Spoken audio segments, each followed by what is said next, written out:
Nossa, o primeiro semestre já foi embora. Estamos aí na porta de um novo semestre. E o que eu percebi por aqui é que nunca mais eu vou fazer lista de livros de leitura no início do ano. Vou te contar por quê. Vamos lá.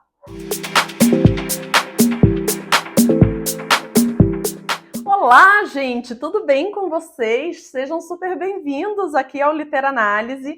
Eu sou Deise, puxa, sempre muito gostoso vir aqui conversar com vocês, ainda que a gente vá falar de um baita de um fracasso. Mas antes da gente começar, eu vou pedir para você que está chegando aqui agora para se inscrever no canal, ativar o sininho de notificações, assim todo o conteúdo novo o YouTube te entrega. Deixa teu like, isso me ajuda muito. Compartilha com outras pessoas que possam se interessar pela nossa conversa. Enfim, gente, é isso. É muito comum aqui no BookTube, todo início de ano, os canais fazerem aquela lista de livros que eu quero ler, de livros que eu vou ler. Alguns canais mais organizados, né, pragmáticos, seguem ali tal mês, tal livro, enfim. E eu sempre, como visualizei, assim, assisti, segui alguns canais, achava isso muito bacana. E durante muito tempo, gente, eu fui tentando, logo no início do ano, montar uma lista. Inclusive, esse ano a gente tem um vídeo aqui no canal em que eu estruturei ali os livros que eu queria ler ao longo do ano. Coloquei ali mais ou menos o mês que eu ia fazer essa leitura, tal. A gente conversou, foi super bacana. Só que agora, finalizando aí o primeiro semestre, eu fui fazer um balanço do que eu tinha avançado com essas leituras. E aí eu percebi que eu tô fracassando feio. E eu percebi também outra coisa, que eu não me importo tanto assim de fracassar. E eu vou comentar com vocês por quê. Primeira coisa, gente, eu não sei se vocês já ouviram falar do Mood Reader. Eu acompanho muitos canais nos Estados Unidos e na Inglaterra, principalmente os ingleses, né, que eu prefiro mais. Mas assim, eu comecei a ver muitos booktubers de fora falar sobre ser um mood reader. E claro que a gente sabe que mood reader, aí numa tradução bastante livre, é o leitor de humor. E isso significa o quê? Que é aquele leitor que ele não é super organizado, super pragmático, que ele já define o que ele vai ler para o próximo ano e que segue listas e tudo mais. A gente tem muita gente assim, muitos leitores assim, mas a gente tem esse mood reader, que é aquela pessoa que a vida vai acontecendo, o meu humor vai acontecendo e a partir dele é que eu vou escolhendo as minhas leituras. E aí eu comecei a refletir muito fortemente sobre mim enquanto leitora e eu percebi que sim, eu sou uma mood reader. Então eu sou uma leitora de humor. Eu gosto de entender como que a vida está acontecendo, quais são os meus motivadores, como eu estou me sentindo naquele momento e a partir daí escolher as minhas leituras. Então, fazer uma lista de início de ano não vai mais acontecer aqui no canal, gente, porque não faz sentido para mim. E o pior é que em algumas situações esse ano não, graças a Deus. Mas em anos anteriores eu definia essa lista de início de ano e depois eu ficava me cobrando, eu ficava chateada porque não seguia e tudo mais. Aí eu falei, não, Deise, vamos parar, porque o Literanálise é um lugar muito gostoso, que você adora ir lá conversar com as pessoas, ele não pode começar a ser um peso para você. Então, gente, o que eu queria compartilhar com vocês? Primeiro ponto é esse aí, tô fracassando aí na lista de início de ano, me descobri uma mood reader sem dúvida nenhuma e descobri que não há nada de errado com isso.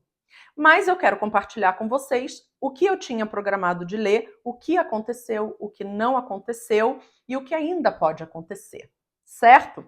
Então vamos lá, eu tô aqui com o meu caderninho onde eu tinha programado a minha leitura e eu tinha ali feito uma lista começando por República de Platão. E aqui, gente, sim, foi um livro que eu li, foi por indicação da professora Lúcia Helena Galvão, que é uma pessoa que eu admiro muito.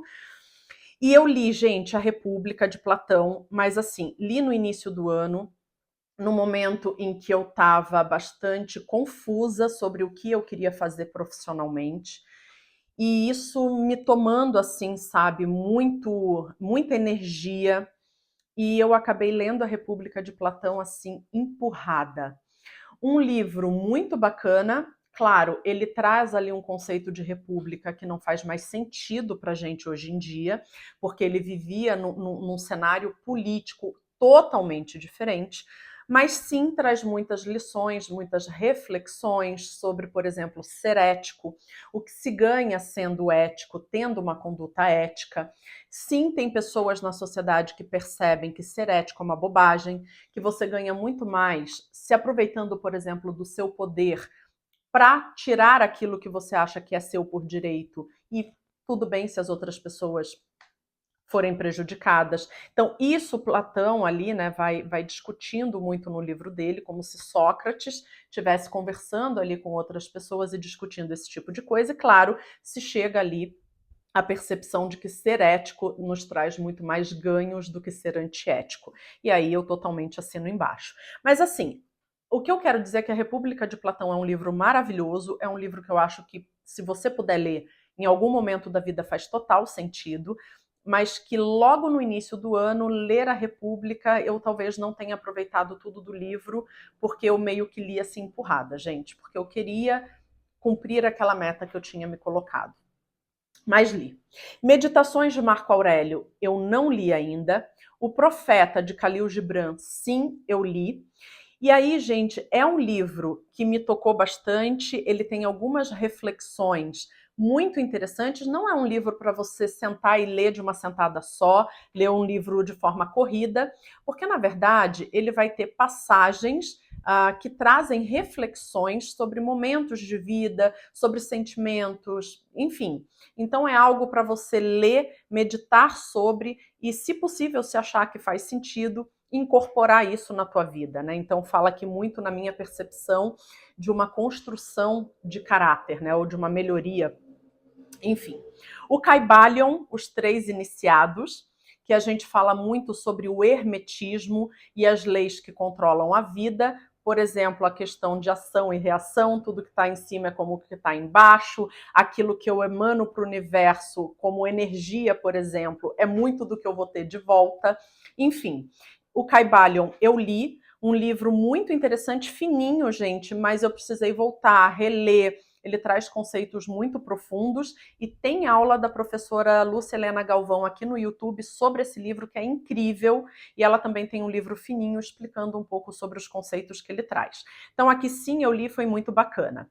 José Saramago, O Evangelho segundo Jesus Cristo, um livro que seria para mim uma releitura, eu já li no passado, mas eu lembro da mensagem principal desse livro, mas não me lembro muito em detalhes sobre ele, eu queria reler.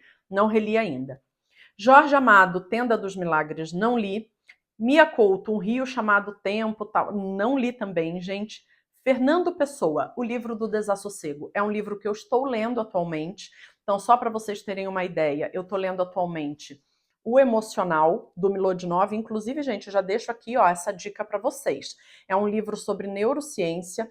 O Milodinov, ele é físico pela Universidade de Berkeley, mas há muitos anos ele pesquisa sobre comportamento humano. Ele já escreveu Subliminar e O Andar do Bêbado, incríveis. E esse aqui fala de neurociência afetiva, que é um livro maravilhoso. Ele vai principalmente quebrar uma percepção nossa muito errada de que a razão tem que ganhar sobre a emoção, que ser emocional é ruim. Bem pelo contrário, ele vai dizer que aquela concepção de cérebro trino, reptiliano, que trata os nossos impulsos, a camada intermediária do cérebro, que é a parte responsável, né, o cérebro límbico, responsável pelas emoções, e depois a camada superior, que é o neocórtex, responsável pelo pensamento racional, pela linguagem, por processos mais elaborados, como se esse neocórtex fosse superior e ele tivesse mais poder do que os anteriores, ou mais valor, né?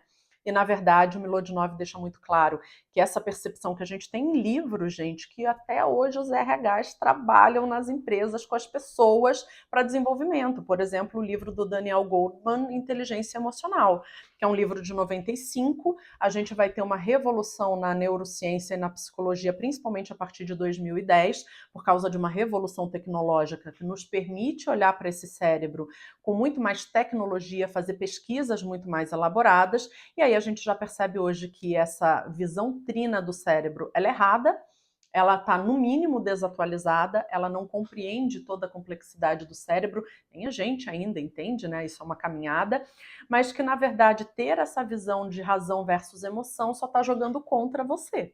Na verdade, a gente precisa entender que as emoções influenciam constantemente o nosso pensamento racional e, consequentemente, o nosso comportamento. Então, entender o nosso padrão emocional para poder, a partir desse autoconhecimento, agir sobre ele, extrair dele coisas mais positivas, era o caminho. Mas que, infelizmente, a gente não está fazendo ainda, muito baseado numa crença extremamente limitante e em conceitos que já estão desatualizados. Então, estou lendo esse livro aqui, deixo super a indicação para vocês, ele sai pela Zahar. Eu estou lendo o livro do Desassossego, do Fernando Pessoa, mas eu estou lendo bem a conta-gotas, tá? E, gente, eu tô amando. Talvez ele vá passar o Morro dos Ventos Uivantes e ser o meu livro preferido da vida. Então, tô degustando ali o livro do Desassossego e amando, né? Claro, a gente tem ali uma visão um tanto pessimista da vida, que no final das contas, gente, é sim uma visão que eu tenho. Eu lembro que um tempo atrás eu tive um gestor, né? Ele era CEO da empresa que eu trabalhava e eu, como gerente, me reportava direto para ele.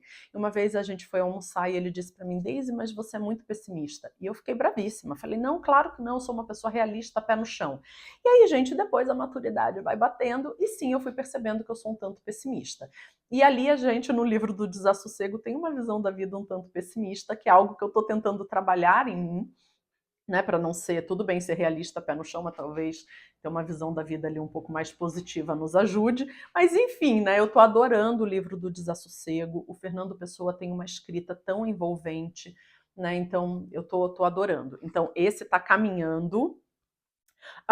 Roberto Bolanho, Os Detetives Selvagens. Eu não sei se vai rolar, gente. Eu ainda não li, claro, mas não sei. Eu acho que esse daqui não vai rolar.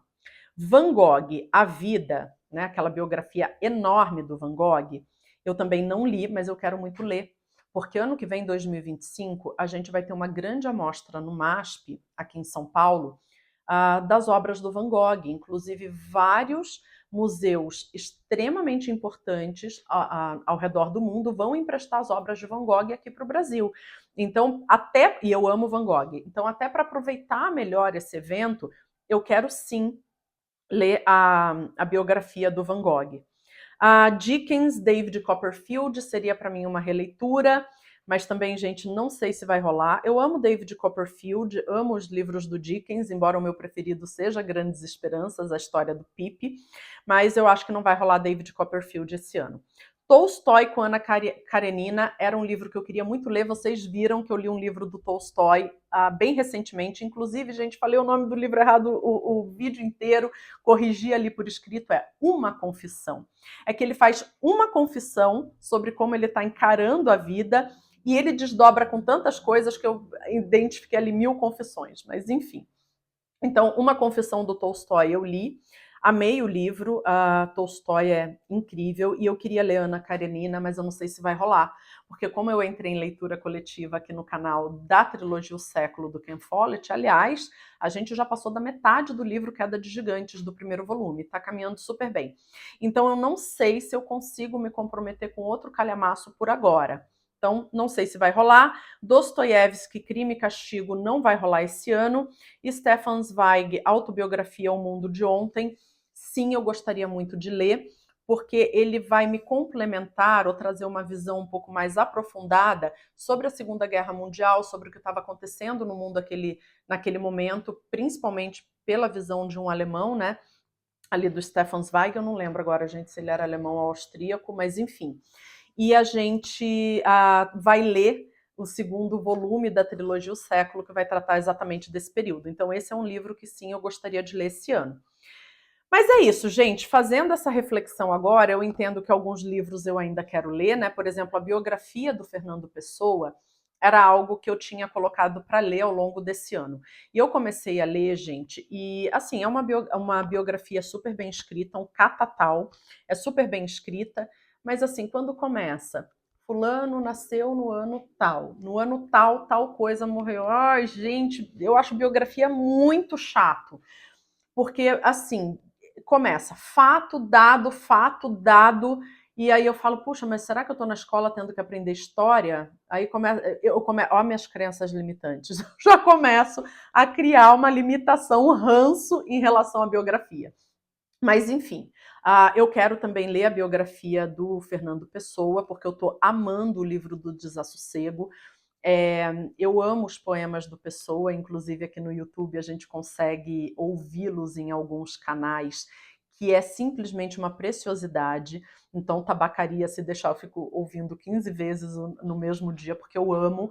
Então, sim, eu gostaria de entender um pouco mais da vida dele, mas talvez não por agora, eu não quero forçar e pegar ranço do livro. Então é isso, gente. Fracassamos aí, não está rolando essa lista toda. Talvez alguns livros ainda rolem, outros não.